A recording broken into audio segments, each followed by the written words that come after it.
päätyyppiä. Että mä tulin tänne, niin alkoi hirveästi yskintä taas.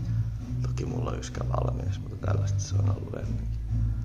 Mukava rustiikkinen tila. Noista sanottiin, että tänne tultiin, täällä kävikään äijä, mutta ei sille mitään.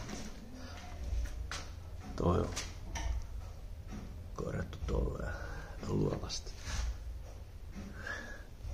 Tämmöstä. Täällä on tommonen pannuhuonetila. Sitä ei saa kiinni, koska siinä on tommonen rakenne. Sitä ei tiedä mitä tuolla pesii. Pahuus varmaan siellä asuu. Tää on aivan järkyttävää tää sisäilma. Täällä on kaikkea tämmösiä jälkiä. Sitä ei voi kuvata. Vittu, täältä täytyy lähteä pois tänne kuolla.